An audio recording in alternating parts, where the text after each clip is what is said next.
say their names. We need to be saying their names. Let's talk about it.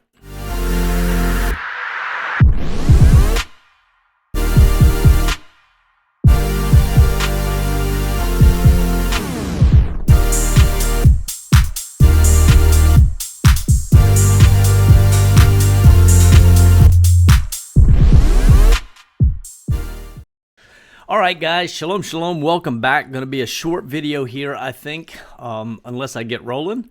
But one of the things I've been thinking about very recently is how important it is to say their names. Now, we know from modern culture, recent culture, that has been used a number of different ways, particularly for remembrance of people, whether justly or unjustly having confrontations with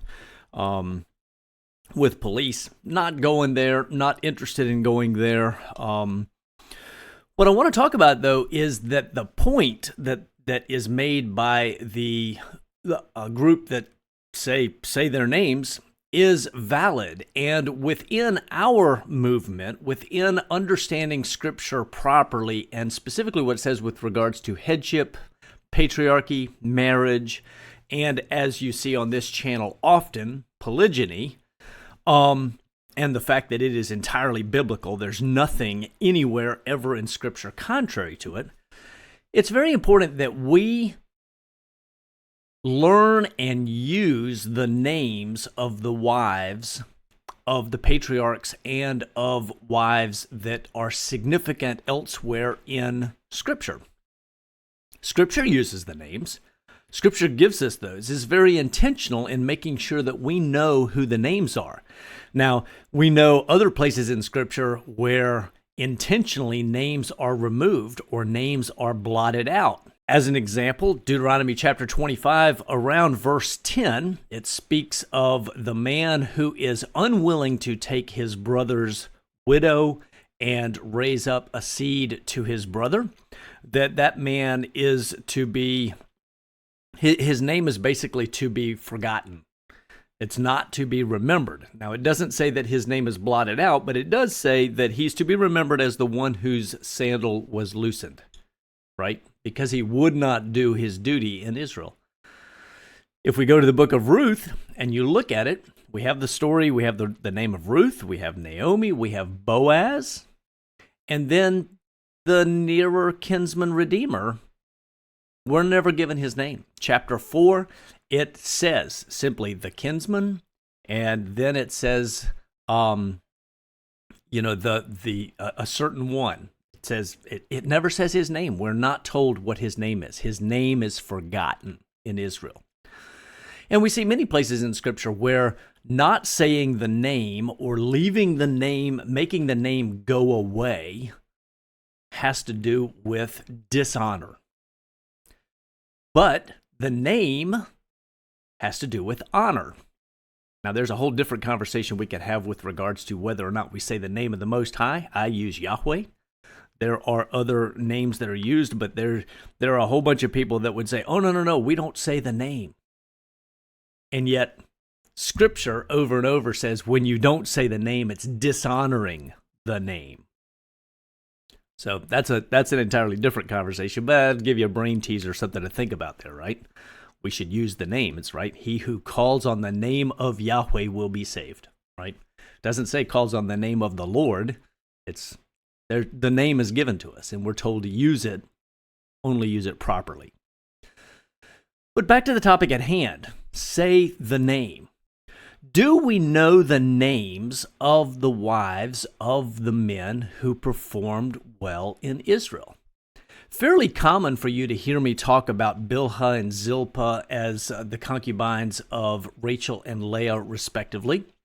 Very important, not just to know the names of Rachel and Leah, or Leah and Rachel, but also to know the names of the maidservants that were with them, also called Jacob's women. It's important to know their names, Bilhah and Zilpah. But I think it's even more important to know who belonged to who and which sons came from which.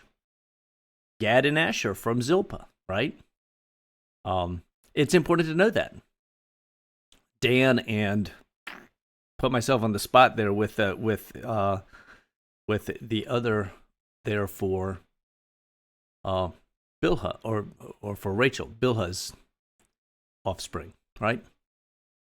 But here's the point. Do we learn, do we know, do we say the names? And I think that the telling one, a lot of people, because Jacob is such a prominent character, prominent figure, and those names are used so often, we know those.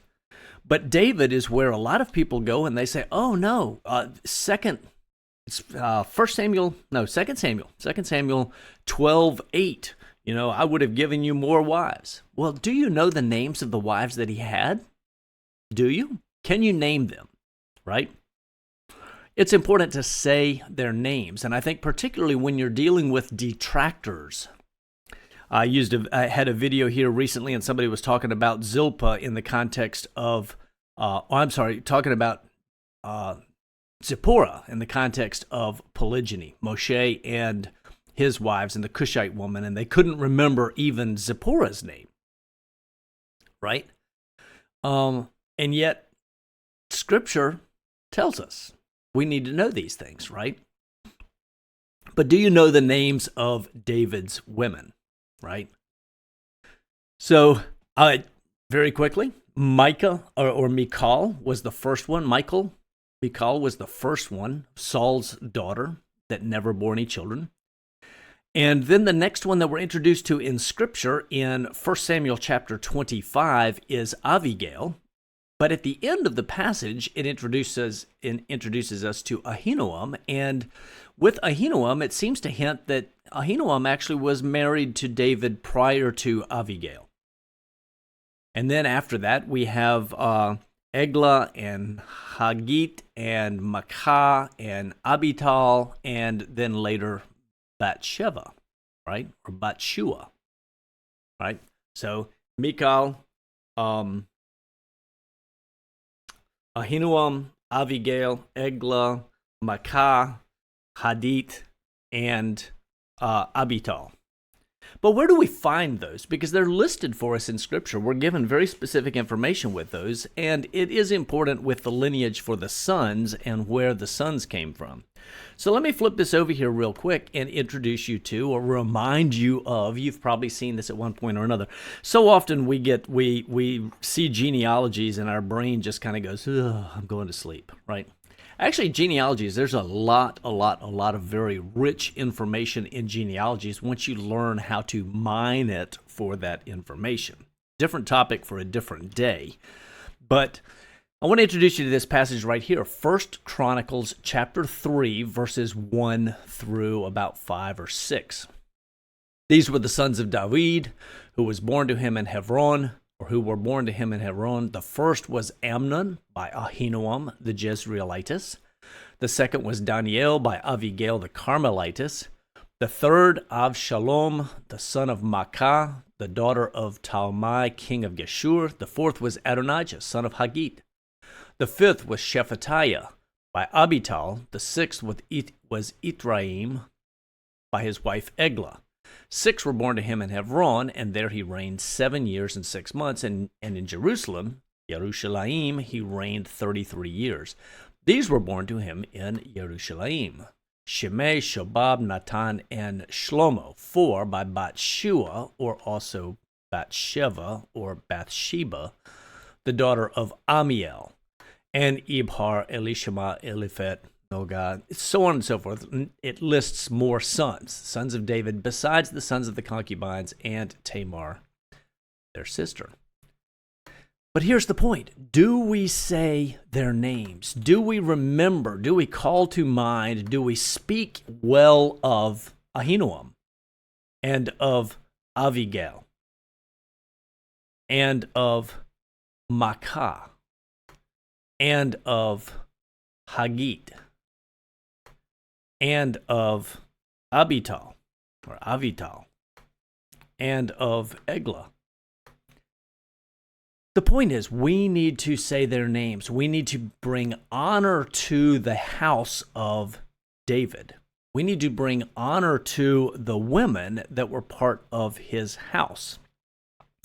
So often people want to blow up, and get bent out of shape over polygyny, and yet they don't remember that Yeshua himself was the product of the seventh wife of, or the eighth wife of David. The eighth wife of David, and he had concubines as well. They want to get bent out of shape over Kol Israel. Jacob had 4 wives, and they don't stop and think that, well, that's where the 12 tribes came from. 13 tribes is what it is, right? 3 from Rachel, 2 through Joseph, right? Ephraim, Manasseh, and Benjamin. It's important to know and to give honor to and to use the names. Because this is the one thing that, or this is one of the things that those who would be detractors of polygyny don't like. They don't like the fact that Scripture uses those names honorably. Scripture speaks positively. Scripture covers well these ladies. And we need to learn and use and say their names. I challenge you. I challenge you to learn the names. Wherever we're given names of plural marriages, I challenge you to learn the names of the wives. Even with Lamech, we recognize with Lamech, Ada and Zillah. With Lamech, he gets thrown under the bus faster than anyone. Over and over, the mono-only anti-polygyny crowd wants to trample Lamech, and yet the Most High tells us not just who the women were, but which sons came from which woman, because each one made significant contributions that are felt even today in all of history.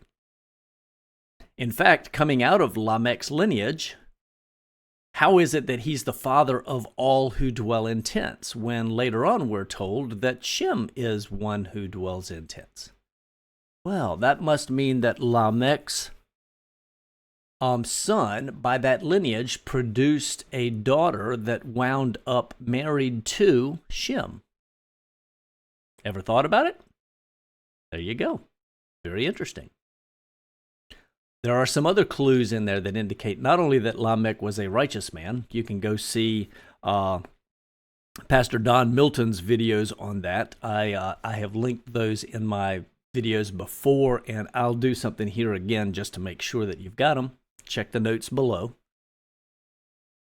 and go look at it, because he's done an amazing study on Lamech and demonstrated that Lamech was righteous, as were his women, as was his lineage. So that's another good one to take a look at, right? But I think it's important that we say their names. It's important that we talk about them. It's important that we be intentional in using and highlighting that information for others. So, fantastic. A little thought for today. I pray the Most High bless you. Like, share, subscribe, please. It helps the algorithms, and it helps to make sure we're passing this information along to others, particularly when you share. We appreciate that. So, for King and Kingdom, I bid you shalom.